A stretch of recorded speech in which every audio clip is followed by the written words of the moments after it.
सास मन राजी बोलिए माँ बाप छोड़ के आई। सास मन राजी बोलिए। मेरा ऐसा मानना हरियाणवी कल्चर बहुत सुंदर है और अगर बच्चे या यंगस्टर्स इसके साथ जुड़ सकें तो ये बहुत आगे जा सकता है। पर सपना चौधरी बनने के लिए बहुत गट्स चाहिए सर। उन्होंने बहुत स्ट्रगल की है। इतने गट्स चाहिए कि आप सब चीज़ों को साइड में रख के और एक मेरा ए लाला दादी दौर जागा एरी रुआयो मत न्या मन घने जतन तय जाया। फिर धीरे धीरे आके पता चला हाँ जी ऐसे ऐसे इस तरह के गीत हो सामण के हैं या और भी हैं। इस तरह से ये होता है। खोड़िया क्या था, लूर क्या था, ये सारी चीज़ें मुझे धीरे धीरे करते करते पता चली। सर के आसपास का कोई लड़का है जी, वो बादशाह के साथ काम करता है उसी की टीम में, तो उन लोगों ने फिर उसी गीत को रैप की फॉर्मेट में किया था, तो वो काफ़ी बहुत फेमस। मैं एग्जैक्टली आपको यही बात बोल रही थी कि आजकल की जनरेशन अगर इस चीज़ के साथ जुड़े तो ये बहुत आगे जा सकती है सर। अगर मुझे उससे रोज़ी रोटी कमानी पड़ती तो शायद दिक्कत आ सकती थी। ये बहुत कटु सत्य है, सच्चाई है कि एक कलाकार के लिहाज से अभी भी यहाँ पर अगर आप फोक की बात करते हैं या कथक की बात करते हैं तो हमें वेट करना पड़ सकता है बहुत लंबा टाइम। दिमाग में साइड में मुझे इस संस्कृति से प्यार हो गया। मतलब हरियाणवी उसमें जी। रंग में रंग गया आप। बिल्कुल बहुत मिठास है सर इसमें। बहुत कुछ काम करने की लगन है कि और कुछ कर सकते हैं। जो टिपिकल फोक के बारे में बताया उन्होंने मुझे बहुत सारी चीज़ें बताई, कॉम्पोजिशंस बना के दिया मुझे। श्री राजेश मदीना हैं इसमें सबसे पहले मैं नाम लेना चाहूँ तो बहुत ज़्यादा हेल्प की उन्होंने, बहुत ज़्यादा। वो सर हम अपने हरियाणा के अगर डांस फॉर्म्स देखें तो इतनी ज़्यादा वैरायटी नहीं है कि मैं कहूँ कि हम ये नहीं ये कर लेते हैं ये नहीं। तो कुछ जो लिमिटेड हैं डांस फॉर्म उनको हम कैसे अपलिफ्ट कर सकते हैं, कैसे उसको अच्छे मैनर में सामने प्रेजेंट कर सकते हैं। The Haryana talks presents she talks, a podcast series dedicated to women, brought to you by our proud sponsor LPS Bosard and co-sponsored by Pathania School and Shri Balaji Mishthan Bhandar. नमस्कार, मेरा नाम है OP Vashishtha. दी Haryana talks की सी talks श्रृंखला में आज हमारे खास मेहमान है मालविका पंडित। मालविका पंडित आर्टिस्ट है, कोरियोग्राफर है और खुद भी कथक की नृत्यंगना रही है। तो आज हम मालविका जी से हरियाणा की संस्कृति पे, नृत्य पे, हरियाणवी सिनेमा पे, बहुत सारे मुद्दों पे बात करने वाले हैं। तो मालविका जी आपका स्वागत है। थैंक यू सर, नमस्कार, धन्यवाद।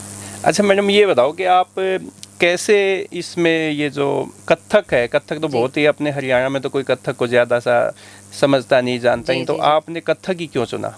सर कथक एक यूनिक डांस स्टाइल था और अपने नॉर्थ इन इंडिया में तो काफ़ी ज़्यादा पॉपुलर है। वैसे हरियाणा में भी मुझे लगा कि मेरी टीचर ने मेरा मार्गदर्शन करा, गुरु प्रेमलता इलाहाबादी ने। उन्होंने मुझे इसके लिए प्रेरणा दी थी कि आप इस फील्ड में आगे जाएं। तो उनके उस टाइम मुझे इतना ज़्यादा इसके बारे में नहीं नॉलेज थी, फ्रैंकली स्पीकिंग। मुझे पता नहीं था कि इससे क्या मैं इतना ज़्यादा मुझे अच्छा रिस्पॉन्स मिलेगा हरियाणा में। पर उनका आशीर्वाद है सर कि बहुत कुछ अचीव करने की कोशिश की, कुछ हद तक कारगर भी रहा और बहुत अच्छा सफ़र रहा। तो आप तो रोहतक के ही हैं, बाबरा मोहल्ला से हैं, एक साधारण से परिवार से निकले हैं। तो जब आपने आईसी कॉलेज से आपने पढ़ाई की ना, आईसी कॉलेज से, तो जब आईसी कॉलेज में आपने घर पे जाके बताया कि मैं तो म्यूजिक सब्जेक्ट लेने वाली हूँ और उसमें वोकल की बजाय मेरे को डांस और कथक में फ्यूचर बनाना है, तो घर वालों ने क्या कहा? सर मेरा उनको म्यूज़िक से तो कोई आपत्ति नहीं थी। मैंने म्यूज़िक, वोकल और इंस्ट्रूमेंटल चूज़ किया था पहले। तो मैम ने मुझे बुला के बोला कि ये अपना डांस में आप स्विच करें तो उसमें अच्छा रहेगा। तो मैंने इंस्ट्रूमेंटल छोड़ के डांस ऑप्ट किया था और एक बार तो थोड़ा सा अलग सा रिस्पॉन्स था घर में, पर उन्होंने बहुत कोऑपरेट किया। बाद में इस चीज़ को समझा और एजुकेशन के लिए मुझे बाहर भी भेजा। फिर पंजाब यूनिवर्सिटी से मैंने इसमें एमए किया कथक में। तो जैसे जैसे धीरे धीरे आगे चलती गई, मैं बिल्कुल इनोसेंटली, मुझे नहीं पता था इसमें क्या अच्छा रहेगा क्या बुरा रहेगा, स्ट्रगल करनी पड़ेगी इतनी ज़्यादा। मुझे लगता था बस डांस करना मतलब कथक, बस ये सफिशेंट है। फिर पता चला कितनी डीप स्टडी है इसके पीछे, कितना आपको स्टेबल कैरेक्टर रखना पड़ता है, कितना आपको गुरुओं को सुनना पड़ता है अच्छे से, कितनी तालीम की ज़रूरत है। धीरे धीरे सब रास्ते खुलते चले गए सर, और बहुत अच्छा लगा मुझे। अच्छा, आपने खुद भी कथक किया भी, परफॉर्मेंस जी, भी मैंने स्टूडेंट टाइम में भी किया, उसके बाद भी प्रोफेशनली शोज़ किए हैं, लुधियाना में भी, चंडीगढ़ में भी। फिर बहुत जल्दी मैं डायरेक्शन में ही आ गई थी सर, और अच्छी बात ये है कि मैंने आईसी कॉलेज से ही अपना प्रोफेशनल करियर भी वहीं से ही शुरू किया। अच्छा, तो वो मेरे लिए बहुत पूजा की जगह, मेरे लिए मंदिर है वो कॉलेज आज भी। वहीं से ही मेरे स्टूडेंट लाइफ की भी शुरुआत हुई और प्रोफेशनल लाइफ की भी। अगर आप डांस में, ये कोरियोग्राफी में नहीं आते या कथक आप नहीं अपनाते, तो क्या बिरजू महाराज जी से मिलने का मौका मिलता आपको? नहीं सर, कभी भी नहीं मिलता, शायद नहीं मिलता। और जब मिला तो आपको कैसा लगा? वो भगवान हैं सर, वो अभी इस लोक में नहीं है, पर वो मेरे अकॉर्डिंग, जितना मेरा पर्सनल वो है, और वो भगवान हैं सर। मैंने उनकी चीज़ों को बहुत बारीकी से देखा है, उनके वाइब्स को फील किया है जो वो सिखाते हुए उनके अंदर थी, और अभी तक भी। और थैंक्स टू सोशल मीडिया के आज भी हम इस ज़माने में हम उनके वीडियोस और वो जो दिखाते हैं, दूरदर्शन ने बहुत सारी सीरीज़ डाल रखी हैं, तो वो देख के ऐसा लगता ही नहीं कि वो जा चुके हैं। ये बहुत बहुत अच्छा फील होता है कि हम वो देख पा रहे हैं। उनकी छोटी छोटी बातों को सुनना एक अपने आप में वो एक यूनिवर्सिटी हैं सर। वो उनको अपने आप में एक सुनना, एक एक उनके शब्द, उनके एक एक वाक्य बोला हुआ बहुत डीप मीनिंग के साथ और बहुत नॉलेज देता है आज भी। तो आपने उनके एकेडमी में कुछ हाँ जी, ट्रेनिंग उनका ली? कलाश्रम जोरबाग में था, अभी शिफ्ट हो चुका गुलमोहर पार्क पे। पहले कलाश्रम वहाँ था जोरबाग। तो मिले आप उनसे? हाँ जी सर, बहुत बार मैंने वर्कशॉप्स भी अटेंड करी, मेरी क्लास में भी जैसे मिलते ही थे। वैसे वो आर्टिस्ट तो थे ही, आप कहते हैं वो कला के भगवान थे जी। तो वो इंसान कैसे थे? इंसान बहुत ही साधारण सर, बहुत ही साधारण। कहते हैं क्लासिकल म्यूज़िक और डांस के लिए बहुत ही स्टेबल पर्सनालिटी चाहिए होती, बहुत शांत भाव।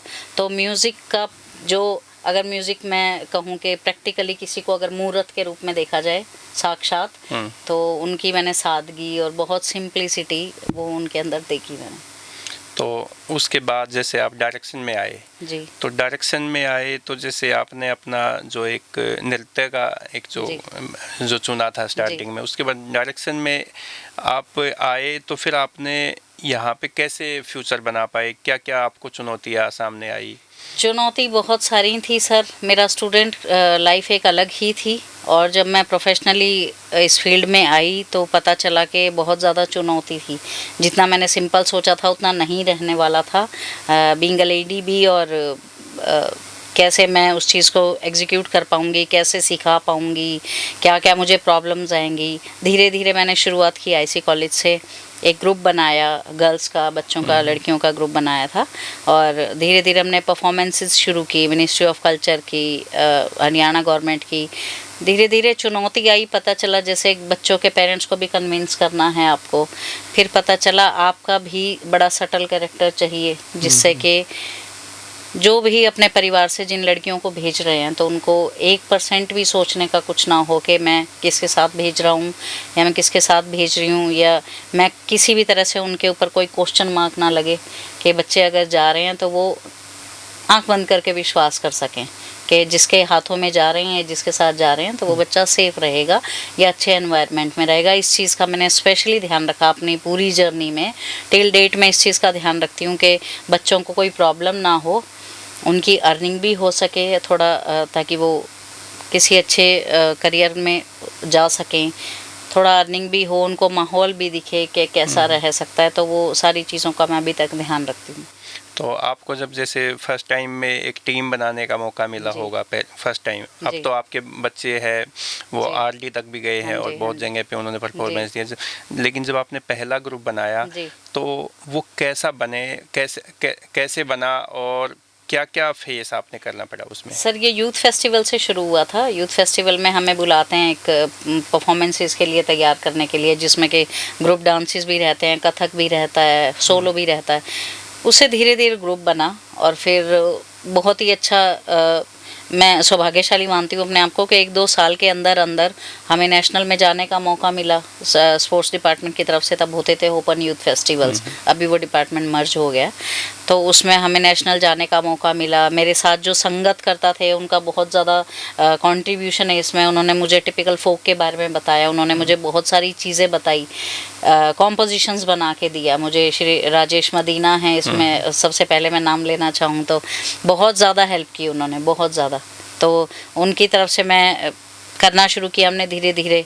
इतना ज़्यादा नॉलेज मेरे को नहीं रहा था क्योंकि मेरी फैमिली में भी कल्चर को लेके या इस चीज़ को लेके थोड़ा सा अभाव था। तो आप सिंगल हाँ जी, हाँ मेंबर जी, ऐसे हाँ सब जी, इसमें हाँ आए। जी। मेरे पापा तो फूड कॉरपोरेशन से रिटायर हैं, मम्मी टीचर हैं, तो इस फील्ड में नहीं थे। फिर धीरे धीरे आके पता चला, हाँ जी ये ऐसे ऐसे इस तरह के गीत हैं, सामण के हैं या और भी हैं, इस तरह से ये होता है। खोड़िया क्या था, लूर क्या था, ये सारी चीज़ें मुझे धीरे धीरे करते करते पता चली। तो मतलब आपका जो एक डेडिकेशन था जी। उससे आपने ग्रुप बना दिया। जी जब आपका यूथ फेस्टिवल में जब पोजीशन आई, जी। फर्स्ट सेकंड थर्ड जो भी जी। आई, उसके बाद मोटिवेशन मिला? सर पोजीशन को मैंने कभी कंसीडर नहीं किया, पर खुशी तो होती है सर, इसमें तो मैं क्या झूठ बोलूँ कि खुशी नहीं होती। बहुत खुशी होती है जब बच्चों को खुश देखते हो, आपके वो कोई प्राइज़ मिला है उन्हें, तो धीरे धीरे मोटिवेशन मिला हर साल। पर प्राइज़ आने और ना आने के वजह से मैंने काम करना बंद नहीं किया, करते चले गए।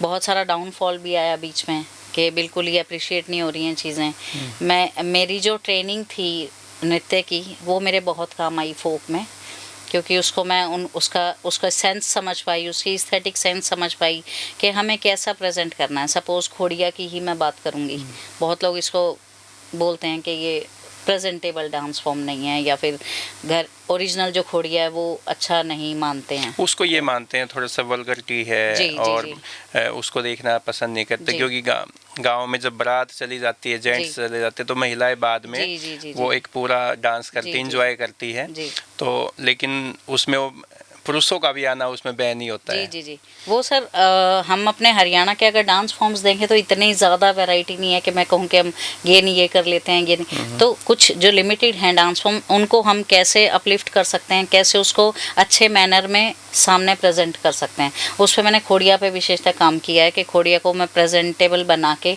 किस तरह से स्टेज पे अभद्रता ना दिखा के उसको कैसे शालीन तरीके से उसमें हंसी मजाक डाल सकते हैं, कैसे पुरुष के जैसे उसमें रूप में आते हैं तो वो उनमें थोड़ा सा हंसी मजाक के फॉर्म में, जिससे कि उसकी सादगी भी बनी रहे और वो स्टेज पे भी प्रेजेंटेबल रहे। है तो ये वही कि एंजॉय, खुल के एंजॉय जी, ही जी, करना। जी, महिलाएं जी, जब जी, भाई जी। पीछे रह जाती हैं तो फिर बिल्कुल। चलो भाई वो बारात में गए हैं, क्योंकि हमारे हरियाणा में महिलाएं जो है बारात में नहीं जाती थी पहले। जी, एक अच्छा सिनेमा भी सर उसकी अभद्रता चीज़ की ना दिखा के एक तरीके से प्रेजेंट करते हैं। अच्छी डायरेक्शन वही है कि आप उस चीज़ को कैसे प्रेजेंट कर रहे हैं। तो बहुत सारे बॉलीवुड में भी या बाकी सीक्वेंस आते हैं जो हम नैरेटिव ना दिखा के उसको एक एब्स्ट्रैक्ट फॉर्म में लेते हैं कि वो चीज़ आम जनता के लिए अच्छी नहीं होगी देखनी, या फैमिली के साथ आप बैठते हैं तो वो अच्छा नहीं होगा।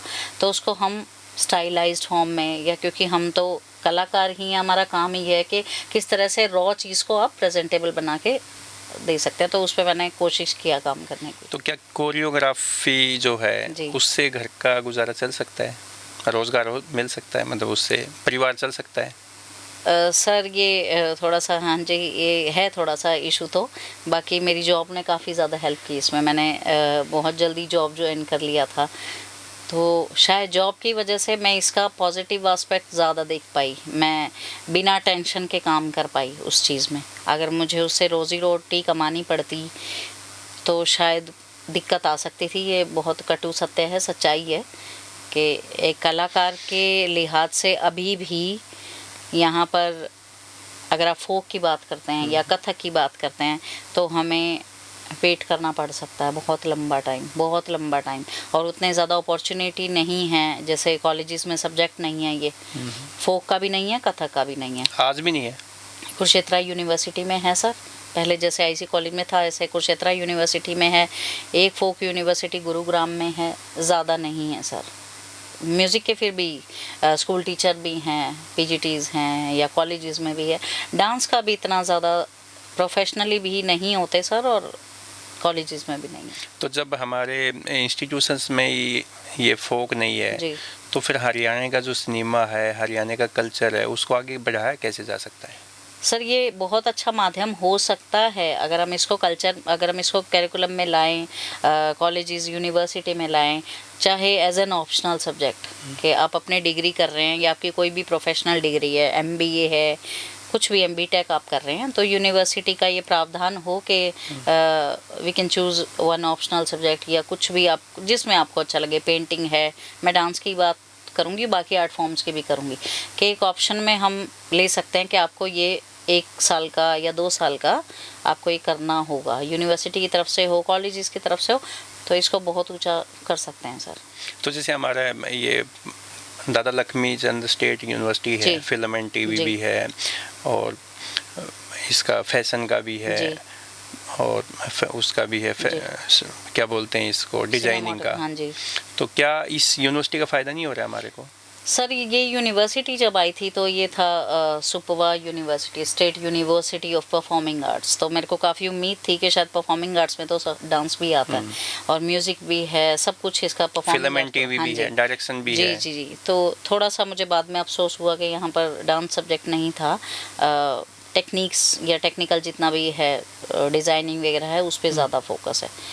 तो मुझे उम्मीद है कि कभी ना कभी कोई ऐसा इंस्टीट्यूट डेवलप हो, क्योंकि नई जनरेशन को फोक के साथ जोड़ना बहुत ज़रूरी है सर।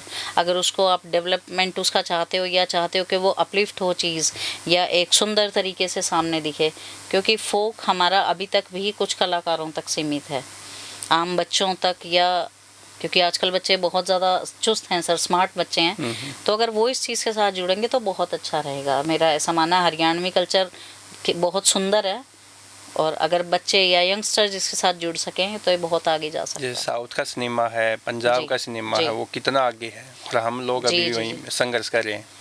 काफ़ी लोगों ने अच्छा काम भी किया है सर, कर रहे हैं। यशपाल शर्मा जी हैं जैसे, और जगबी राठी जी हैं, मूवीज़ बनाते हैं या अपने काम में निरंतर काम कर रहे हैं धीरे धीरे। पर अगर हर बच्चा उसके साथ जुड़ जाए तो कितना अच्छा हो सर। जैसे स्टेज ऐप आया है, इसको आप कैसे देखते हैं? बहुत अच्छा माध्यम है सर, बहुत अच्छा है। बहुत लोगों को काम मिला इसमें, बहुत सारी प्रतिभाएं सामने आई हैं, और ये एक यूनिक कंसेप्ट उन्होंने शुरू किया। मुझे पर्सनली, मैं यंग जनरेशन को देख के सर बहुत ही खुशी होती है, स्पेशली जो इस फील्ड में जुड़ने की कोशिश करें, चाहे वो थिएटर है या म्यूज़िक है या डांस है। हरियाणा को अगर मुझे फोक में आने के बाद सर फोक से प्यार ही हो गया, बल्कि कथक थोड़ा सा मुझे अच्छा। कहते हुए हाँ जी अच्छा नहीं लग रहा, थोड़ा सा साइड में मेरे एक दिमाग में साइड में मुझे इस संस्कृति से प्यार हो गया। मतलब हरियाणवी उसमें रंग में रंग गया आप। बिल्कुल बिल्कुल, बहुत मिठास है सर इसमें, बहुत कुछ काम करने की लगन है कि और कुछ कर सकते हैं, ऐसे भी कर सकते हैं, ऐसे भी कर सकते हैं।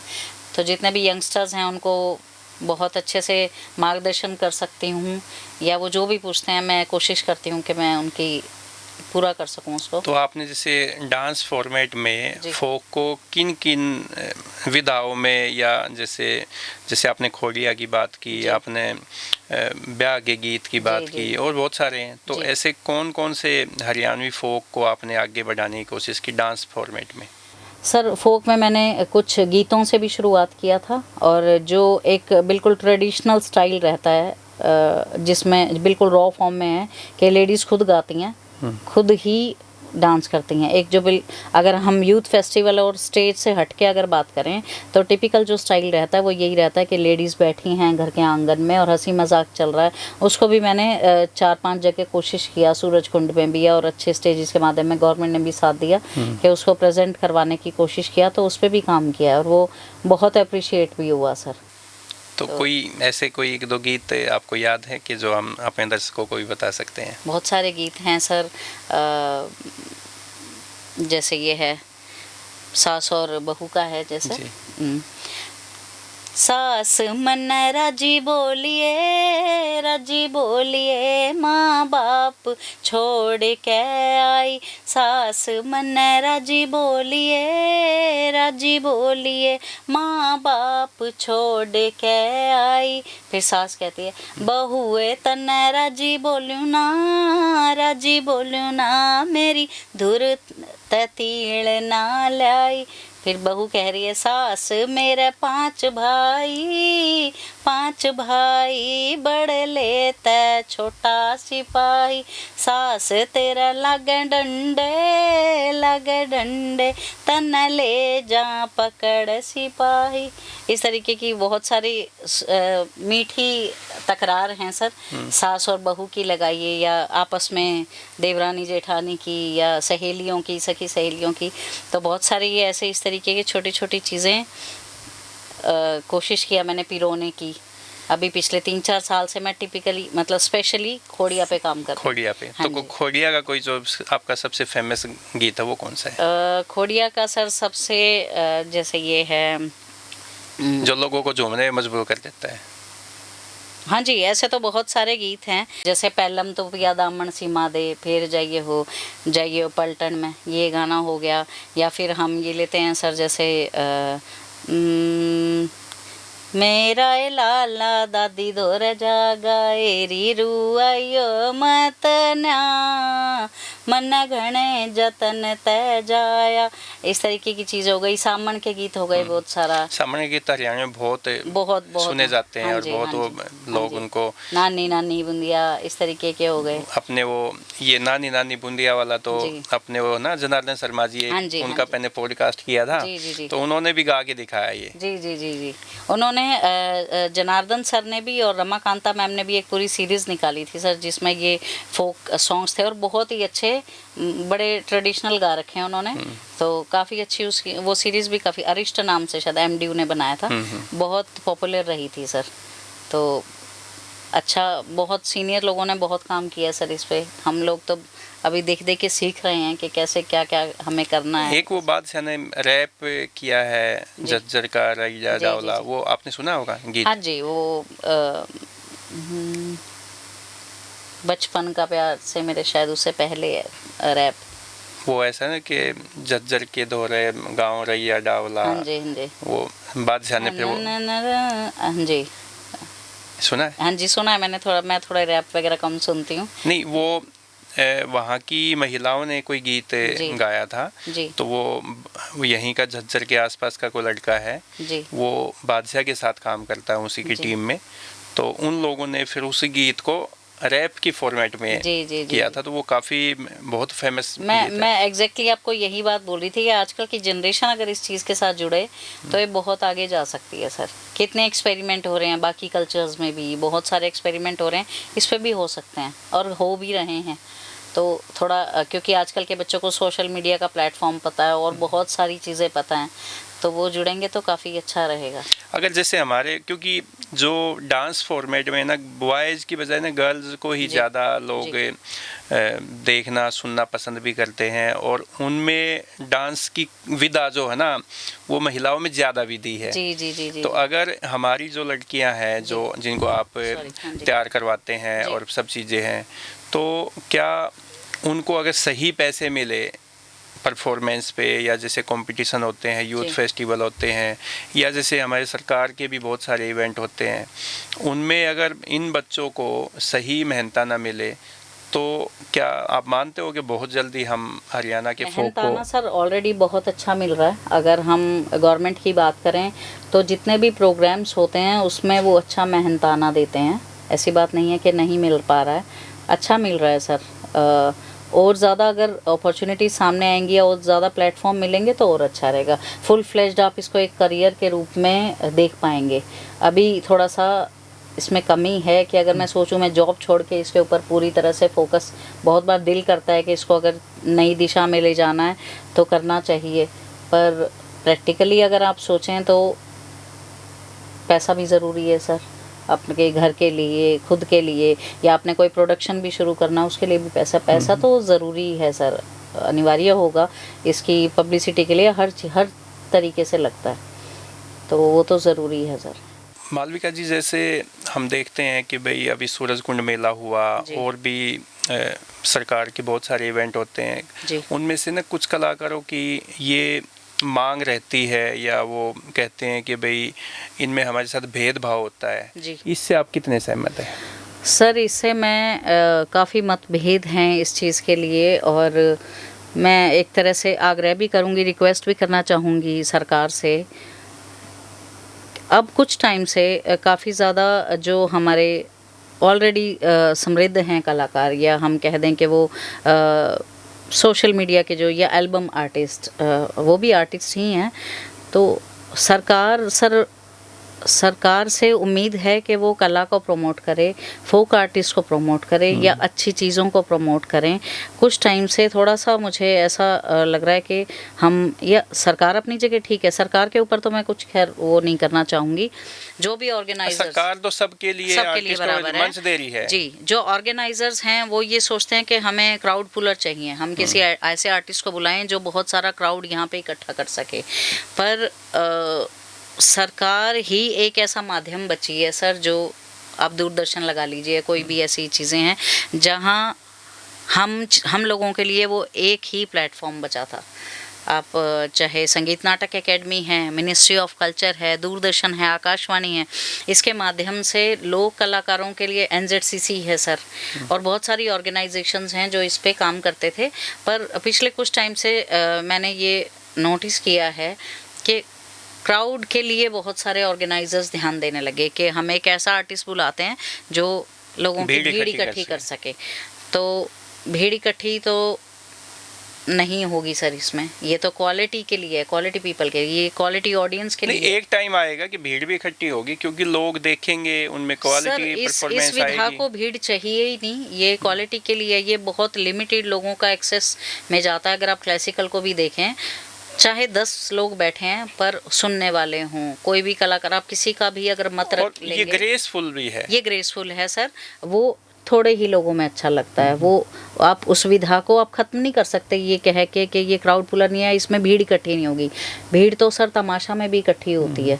तो भीड़ के ऊपर आप ना जाएं, वो विधा आपकी एसेट हैं, वो आपकी धरोहर हैं, उनको सहेज के रखना हम ही लोग नहीं रखेंगे तो कौन रखेगा सर।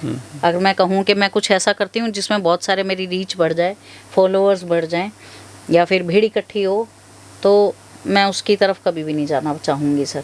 जो हमारी एसेट हैं, जो हमारी धरोहर है, हमारी ट्रेडिशंस हैं, हमारे संस्कार हैं, जो उस विधा में दिखते हैं, वो कभी भी क्राउड पुलर या शायद ही नहीं बन सकती। वो क्वालिटी ऑडियंस के लिए आपको उसको संरक्षण करना पड़ेगा। हीरे को बहुत सहेज के ही रखना पड़ेगा सर। कोई भी महंगी या कोई भी ऐसी अगर जो है आपको संभाल के रखनी है, वो तो फिर प्रॉपर उसके लिए चाहिए एनवायरनमेंट। ऐसा नहीं है कि आज को फोक आर्टिस्ट सोच रहे हैं कि हम कैसे क्या, या बहुत सारे मेरे साथ के भी जो सह कलाकार हैं वो सोचते हैं कि हम सोशल मीडिया पे ज़्यादा एक्टिवेट हो जाएं। कहीं ना कहीं रियाज पीछे रह गया है। सबको ये ध्यान है, मुझे प्रोग्राम में जाना, मुझे अपना सेल्फी अपलोड करनी है, मुझे प्रोग्राम में जाना, मुझे वहाँ की अपने रिव्यूज़ दिखाने हैं, ताकि लोगों को रहे मेरे शोज़ चल रहे हैं या मैं लगातार इस फील्ड में काम कर रहा हूँ या कर रही हूँ। तो ध्यान थोड़ा सा सोशल मीडिया ने काफ़ी डाइवर्ट भी किया है। जहाँ फोक और क्लासिकल आर्टिस्ट का काम था या उनकी एक दुनिया थी, वो बहुत सुंदर दुनिया थी, बहुत सिंप्लिसिटी से भरी हुई। वो चंद शिष्यों में या चंद लोगों में बहुत ज़्यादा खुश रहते हैं, और वो टेंडेंसी भी उनकी ऐसी रहती है। तो सोशल मीडिया कहीं ना कहीं भ्रमित कर रही है, और ऑर्गेनाइजर्स को भी लगता है हमने इतना पैसा लगाया तो बहुत सारी लोग देखने आए इसको। पर सर जो क्वालिटी है वो तो वैसे ही रहेगी। अब मैं ऐसा बिल्कुल भी नहीं कह सकती कि कभी ऐसा कोई फोक डांस होगा जिसमें भीड़ इकट्ठी हो जाए, वो नहीं हो सकती सर। उनका आर्ट फॉर्म कहीं ना कहीं कम रह के प्रेजेंटेबल ज़्यादा रहता है कि हम कैसे लोगों को ध्यान आकर्षित करें, किस तरीके से क्या हो। तो एंटरटेनमेंट कहने लग गए ऐसे लोगों को। दे आर नॉट, मतलब वी कांट से कि वो एक प्रॉपर आर्टिस्ट हैं। जैसे हरियाणा में तो वैसे ये लड़कियां बहुत कम आ रही है इस कला के क्षेत्र में, संस्कृति के उसमें। और आप बात करें तो हरियाणा से सपना चौधरी और प्रांजल दहिया एक दो गिने चुने ही नाम है। इसके बाद तो कोई ऐसा फेस ही नहीं है कि भाई हम जिसको करें कि लड़कियों की एक लाइन लगी हुई हरियाणा में। तो इसके पीछे कारण क्या मानते हैं सर? सपना चौधरी और प्रांजल दहिया जिनका आपने नाम लिया है, दोनों बहुत अच्छी कलाकार हैं। उनका स्ट्रगल और उनका एक फील्ड अलग है। हम फोक की बात कर रहे हैं, वो एक अलग फील्ड है। जैसे मैं पहले ही बात कर रही थी, फोक में अभी बहुत सारी लड़कियां काम कर रही हैं, ऐसी बात नहीं है। पर सपना चौधरी बनने के लिए बहुत गट्स चाहिए सर। उन्होंने बहुत स्ट्रगल किया है, इतने गट्स चाहिए कि आप सब चीज़ों को साइड में रख के और एक मतलब लेकिन सपना चौधरी को तो जितना संघर्ष करना पड़ा होगा, मुझे नहीं लगता कि वो इतना संघर्ष हर एक लड़की कर पाएगी। नहीं सर, नहीं। फिर उन्होंने फील्ड भी ऐसा चुना सर, उन्होंने फील्ड स्टेज का चुना। उन्होंने मतलब इनिशियली जब स्टार्ट किया था तो काफ़ी सारे लोगों के पसंद भी नहीं करते थे आपको, मतलब अगर सच्चाई बताऊं तो पसंद हाँ, नहीं उसको भी ये मानते थे तो स्टेज पे डांस करने वाली है, उसकी कला की कदर नहीं करते थे पहले। हाँ जी, धीरे धीरे उन्होंने अपने आप को इम्प्रूव किया है, ऐसा उन्होंने खुद बोला एक टॉक शो में। उन्होंने बहुत सारी गलतियाँ अपनी सुधारी हैं, सुधारने की कोशिश की है, बहुत अच्छा काम कर रही हैं और भगवान करे वो और अच्छा। लेकिन आज तो सपना चौधरी फेम है, हरियाणा का चेहरा बड़ा। जी जी जी, बिल्कुल बिल्कुल सर, इससे कोई दो राय नहीं है सर। स्ट्रगल तो हुई है, स्ट्रगल सबने की है। स्ट्रगल तो अमिताभ बच्चन जी जो सुपरस्टार हैं उनके बेटे ने भी की होगी। तो स्ट्रगल एक ऐसी चीज़ है सर, वो जात धर्म नाम कुछ नहीं देखता, स्ट्रगल आपको करनी ही पड़ेगी। आप कितनी भी बड़ी फैमिली से हों, आप कितने भी बड़े आर्टिस्ट हों, आपको स्ट्रगल करनी पड़ेगी। उनका फील्ड ही अलग है, वो एल्बम बनाते हैं। बाकी जो फोक आर्टिस्ट हैं उसमें काफ़ी सारे घरों से बच्चे काम करते हैं। वीरांगना हैं जैसे, वो भी गई हैं इंडियाज़ गॉट टैलेंट। वीरांगना है, शालू किराड़ है जी, शालू है, बहुत अच्छा किया, बहुत अच्छा किया। वो अपने कल्चर से जुड़ी हुई हैं सर, वो अलग तरीके से। उन्होंने तो फोक को बॉलीवुड मुंबई तक पहुंचा दिया। बिल्कुल मैं फिर वही दोहराऊंगी बात, यंगस्टर्स जब तक नहीं जुड़ेंगे तब तक वो चीज़ आगे नहीं आ पाएगी।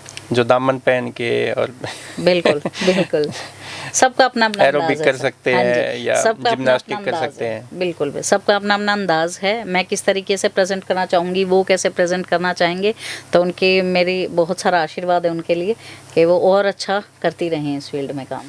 अच्छा, आपके जो स्टूडेंट है उन्होंने पिछले अब आरडी में भी परफॉर्मेंस दी थी, वो कौन सा जो एक रिकॉर्ड भी बना था ना जी, तो क्या था वो बताना उसका? वो संगीत नाटक एकेडमी ने करवाया था सर, वो ऑर्गेनाइज़र थे, मिनिस्ट्री ऑफ कल्चर से हुआ था और शायद 5000 आर्टिस्ट पूरे इंडिया से आए थे, फोक कलाकार, लोक कलाकार। उनका वर्ल्ड रिकॉर्ड बना था Guinness book of world record के इकट्ठे परफॉर्म करने का कर्तव्य पथ पे। तो वो सक्सेसफुली कामयाब रहे सभी। उसमें हर विधा के जितने भी फोक आर्ट फॉर्म हैं पूरे इंडिया की, वहाँ सबसे उन्होंने बच्चे आए थे पूरे इंडिया से, अलग अलग स्टेट से। तो उन्होंने वर्ल्ड रिकॉर्ड बनाया, बहुत अच्छा 1 महीने की उनका संघर्ष रहा। इतनी सर्दी में उन्होंने बच्चों ने काम किया। तो सुबह सुबह जाते थे, प्रैक्टिस होती थी, पूरा दिन पूसा में प्रैक्टिस रहती थी, रात को लेट वापस आते थे, आते फिर अगले दिन का शुरू हो जाता था। तो सभी नहीं, पूरे मतलब वहाँ आपको मिनी इंडिया देखने को मिल रहा था कि सभी लोग आए थे सभी। तो उसको आपने डायरेक्शन किया था जो हमारे हरियाणा के? नहीं सर, मेरा ग्रुप गया हुआ था। अच्छा, ग्रुप आपका? हाँ जी, ग्रुप गया था हरियाणा से, और भी बहुत सारे ग्रुप्स गए हैं वहाँ पे पूरे इंडिया से। और अंकुर पठान जी हैं, संजय शर्मा जी हैं, मैडम संध्या पुरेचा जो निदेशक हैं संगीत नाटक एकेडमी की, उन्होंने ये सारा कोरियोग्राफ किया था। बहुत सक्सेसफुल शो रहा सर। प्रधानमंत्री जी ने भी काफ़ी उसको अप्रिशिएट किया, बहुत अच्छा एक्सपीरियंस था। और जैसे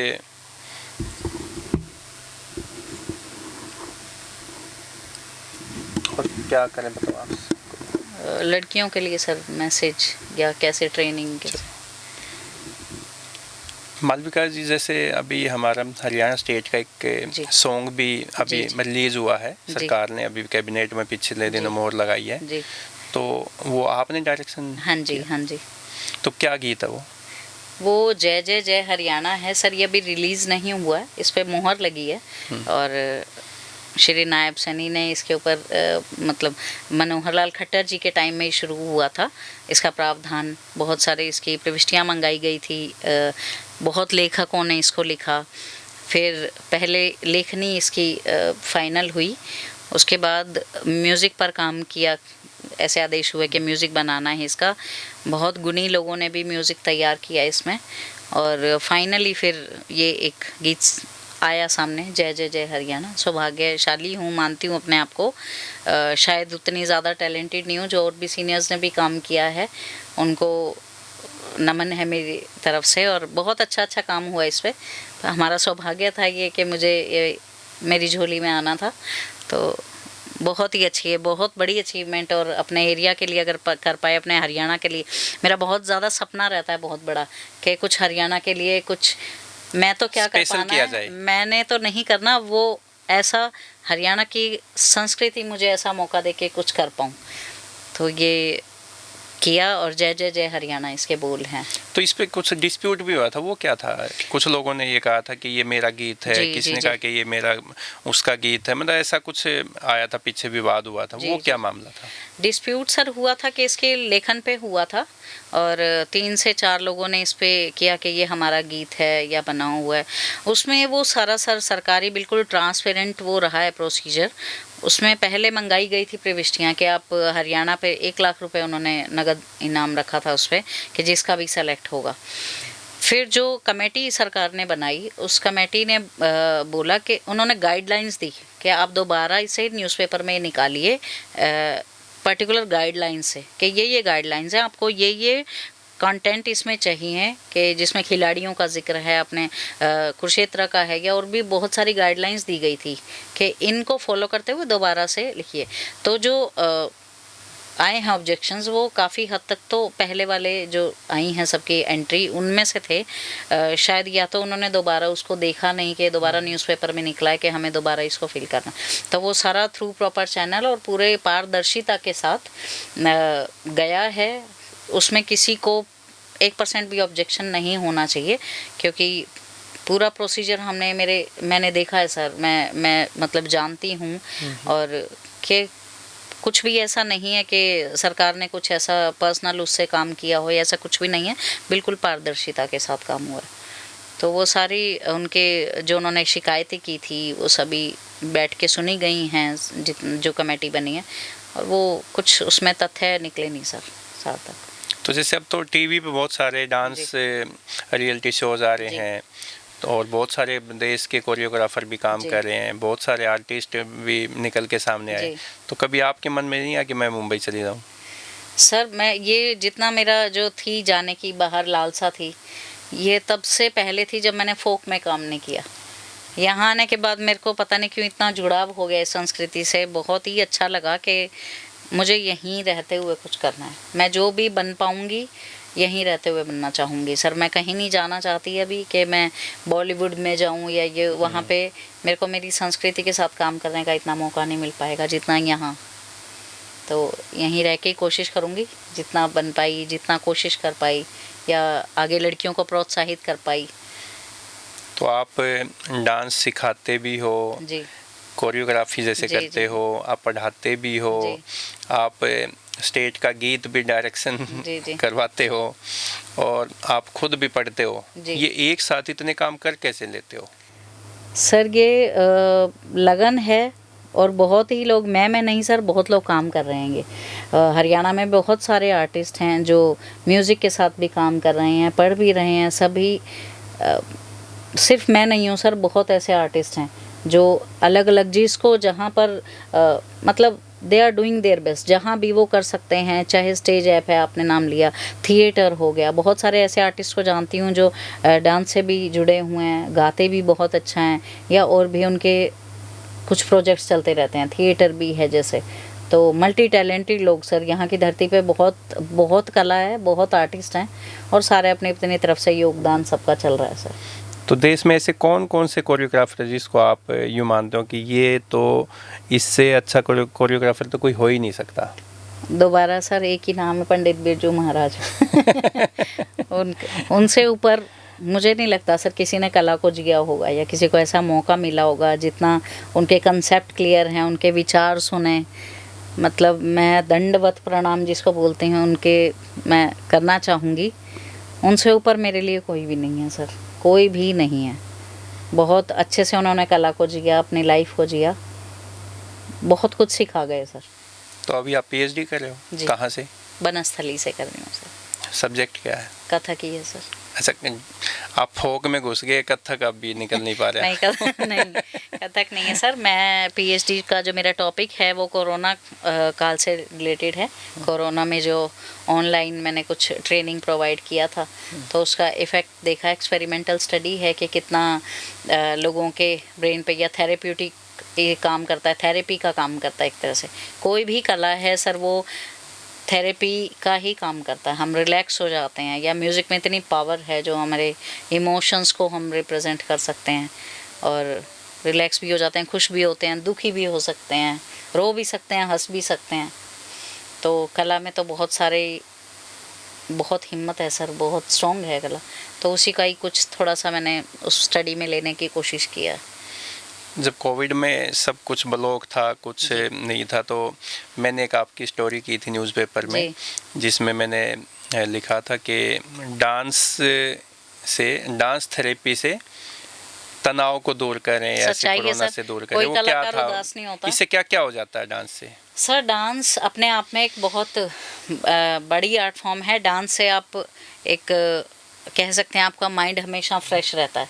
आप म्यूज़िक सुनते हैं, डांस आपको स्ट्रॉन्ग बनाता है, आपके ब्रेन को भी, आपकी बॉडी को भी, और डांस आपकी थेरेपी का काम करता है। डांस से हम दूसरों को भी प्रसन्न रख सकते हैं। एक बड़ी फेमस रील उन दिनों कोरोना काल में आई थी, किसी मेडिकल से अंदर जो एडमिट थे पेशेंट, वो डांस कर रहे थे।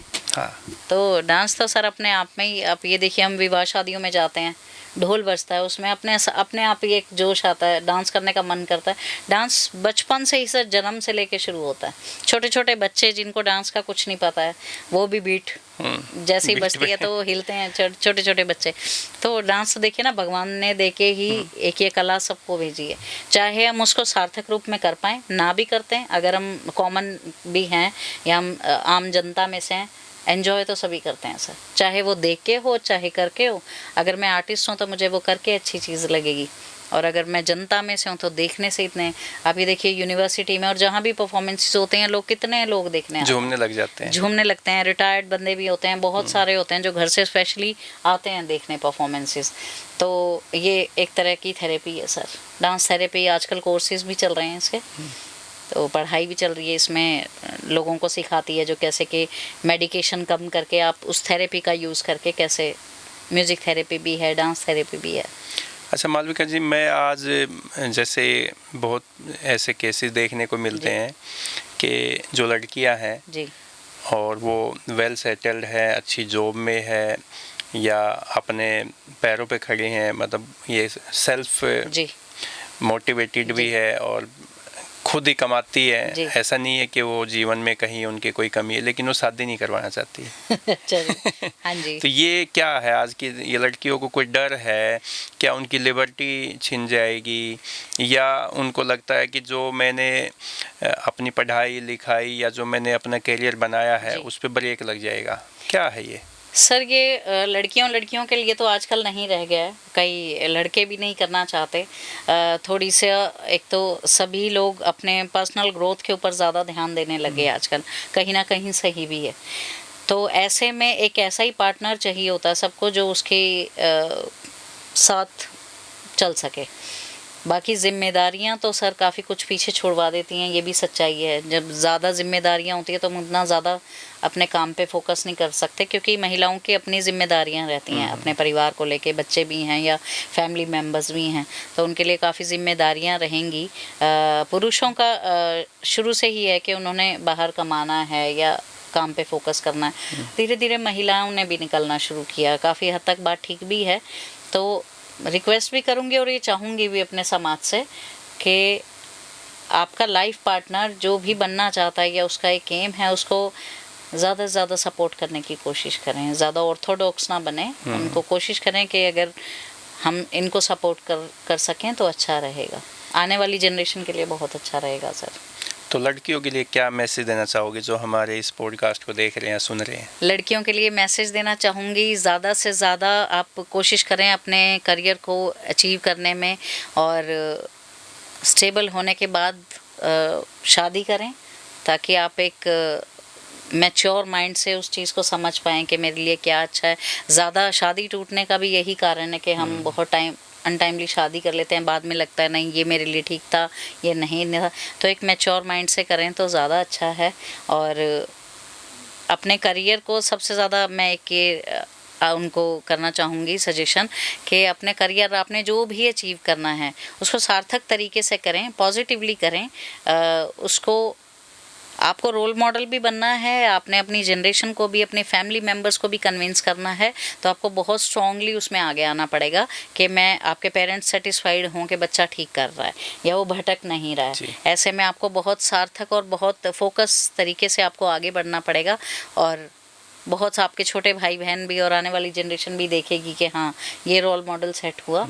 तो इस फील्ड में भी आएँ और जिस फील्ड में आप जाना चाहते हैं ज़रूर जाएं। मेरी ब्लेसिंग्स हैं, मेरे बहुत सारा आशीर्वाद है आपके लिए, और निडर होके आगे सर मुझे, क्योंकि मुझे कभी प्रॉब्लम नहीं आई इस फील्ड में। पता नहीं लोग मिथ है कि क्या बोलते हैं हरियाणा में ऐसा नहीं लड़कियों के लिए। आज आपके चैनल के ही माध्यम से बोल रही हूँ, आपके शो के ही माध्यम से, मैंने सभी मतलब मेरे फील्ड में भी और बाकी सभी पुरुष हैं ही, सभी काम करते हैं। मुझे सर कोई भी कभी प्रॉब्लम नहीं आई कि मुझे लगाओ यहाँ मैंने अनकंफर्टेबल फील किया, या मुझे आप खुद जब फोकस रहेंगे, आप खुद जब सॉलिड रहेंगे, तो ऐसा कुछ भी नहीं है कि वो आपको अच्छा प्लेटफॉर्म प्रोवाइड ना करवा पाएँ। सभी ने प्लेटफॉर्म प्रोवाइड किया सर मुझे, यूनिवर्सिटी में हो गया, कॉलेज में हो गया, प्रोफेशनल लाइफ में हो गया। मेरा बहुत अच्छा सर एक्सपीरियंस है। पता नहीं जिनका बुरा है या क्या, मैं बता नहीं सकती। मुझे भगवान ने बहुत आशीर्वाद दिया सर, मुझे बहुत लोगों ने सपोर्ट किया। तो दोस्तों, आज मालविका पंडित हमारे पॉडकास्ट स्टूडियो में थी। शी टॉक्स कैंपेन में आज ये हमारे मेहमान थी, और इन्होंने फोक कल्चर पे और कोरियोग्राफी पे और लड़कियों के लिए काफ़ी बहुत ही इम्पोर्टेंट बातें इन्होंने बताई हैं। तो आप उम्मीद है कि आप लोग को ये पॉडकास्ट और मालविका जी की जो संवाद हमारे साथ हुआ है ये आपके लिए काफ़ी लाभदायक होएगा। और आपका मालविका जी, आपको बहुत बहुत धन्यवाद। धन्यवाद आपका।